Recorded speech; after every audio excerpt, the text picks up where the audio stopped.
হে everyone, কি অবস্থা সবার? লাস্ট ব্লগে তোমাদের সাথে আমি শেয়ার করেছিলাম শার্কের সাথে আমার একটা আনফরগেটেবল এক্সপিরিয়েন্স অ্যান্ড একটা শর্ট ভিডিও অ্যাড করেছিলাম যাতে তোমরা আমার এক্সাইটমেন্ট ফিল করতে পারো। এই ব্লগে আমি বলবো ওয়াসিফ কীভাবে স্নোর্কেলিং করেছিল, আমরা স্যান্ডব্যাঙ্কে গিয়ে কী কী করেছিলাম, এই প্যাকেজে আর কী কী ছিল সব কিছু ডিটেল এই ব্লগে বলার ট্রাই করব।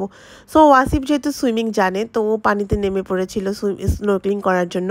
আমি সুইমিং জানি না জন্য করতে পারিনি, আমি ভয়েই মেনলি করতে পারিনি, চাইলেই আমি করতে পারতাম। তো ওয়াসিফের স্নোর্কেলিংয়ের ভিডিও দেখে আমার খুব বেশি খারাপ লাগছে, কারণ কেন আমি করলাম না, কারণ তারা অনেক বেশি ট্রেন আপ থাকে। সো আমার কোনো ভয়ের কোনো কারণই ছিল না। দেন আমরা আবার রওনা হয়ে পড়লাম এবার স্যান্ডব্যাঙ্কের দিকে। স্যান্ডব্যাঙ্ক এত সুন্দর আমি বলে বোঝাতে পারবো না।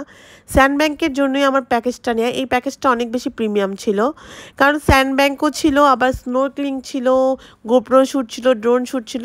তো ড্রোনের জন্য আমাদেরকে পে করতে হচ্ছিল। তো এরপরে আমরা এসে পড়লাম স্যান্ডব্যাঙ্কে। স্যান্ডব্যাঙ্ক আমি দূর থেকে দেখছিলাম, দেখে আমার খুব ভালো লাগছিলো। আরও মনে হচ্ছিল যে এইখানে আমি আগে কেন আসি নাই, আর যদি না আসতাম তাহলে মিস করে ফেলতাম। সো স্নোর্কেলিং আর স্যান্ডব্যাঙ্কের মধ্যে হচ্ছে সমুদ্রের মাঝখানে একটা বালির দ্বীপ, এত সুন্দর আমি বলে বোঝাতে পারবো না। আমরা এখানে এসে ছোটাছুটি করছিলাম পানির মধ্যে, আমার বালিতে। আমার ছেলে পাগলের মতো একবার এই সাইডে যাচ্ছে একবার ওই সাইডে যাচ্ছিল। সো ওকে আমরা কোনোভাবেই রাখতে পারছিলাম না, ওর জন্য আমাদেরকে অনেক বেশি কেয়ারফুল থাকতে হয় পানিতে, কারণ পানি দেখলে খুব বেশি এক্সাইটেড হয়ে যায়। সো এই জন্য আমি ভালো মতো কোনো ভিডিও করতে পারছিলাম না। ওর হাত ধরে টেনে টেনে ও বারবার পানির দিকে নিয়ে যাচ্ছিল। এরপরে আমাদেরকে হচ্ছে কাপল ওয়াইজ বসায় একটা ছাতা উপরে দিয়ে আমাদেরকে লাঞ্চ প্রোভাইড করলো। লাঞ্চে ছিল ফ্রাইড রাইস, পানি ছিল, জুস ছিল, অ্যাপেল ছিল। এদের ইগুলো কিন্তু লাঞ্চের প্যাকেজগুলো কিন্তু এরকমই হয়ে থাকে, এই খাবারগুলি দেয়। অ্যাপেল খুব বারবার দিতে থাকে আর হচ্ছে জুস দিয়ে থাকে। এরপর আমরা সবাই বসে লাঞ্চের পরে একটু এখান থেকে দেখছিলাম। সো আমার ছেলে আবার পানিতে নেমে পড়েছিল, ওকে বারবার আমি মুছাই দিচ্ছিলাম, ও বারবার নেমে পড়ছিল। আমি খুব ভয় পেয়েছিলাম যে ওর ঠান্ডা লাগে কিনা। যাক আলহামদুলিল্লাহ ওর তেমন কিছুই হয়নি, কোনো ঠান্ডাও লাগেনি, কারণ ছোটো থেকেও আসলে ওর ট্যুর করে করে অভ্যাস হয়ে গিয়েছে, এখন ওর তেমন কিছু হয় না পানিতে নামলেও।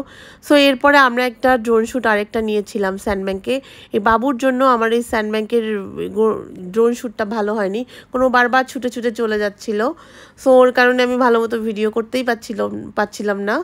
সো এরপরে আমরা যাবো ফুলিদো আইল্যান্ডে। তো ফুলিদো আইল্যান্ডে গিয়ে আমরা স্ট্রিংয়ের সাথে ছবি তুলেছিলাম। তো আমার ফোনের ব্যাটারি লো হওয়ার জন্য আমি কোনো ভিডিও করতে পারিনি ভালো মতো। তো তাদের কাছে যে গোপ্রো দিয়ে যে আমরা ভিডিওটা পেয়েছিলাম, এটা কিন্তু কমপ্লিমেন্টারি ছিল। সো ওইটা আমরা হচ্ছে পেয়েছিলাম, তো ওটাই তোমাদের সাথে অ্যাড করে দিলাম।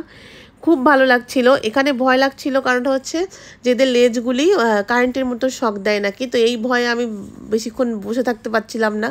সো বারবার ওরা খাবার দিয়ে আমার কাছে ছবি তোলার জন্য দিচ্ছিল। এরপরে আমরা আবার ব্যাক করছিলাম, তো মাফুসি আইল্যান্ডে। তো ব্যাক করার টাইমে আবার আমরা ডলফিন দেখেছিলাম।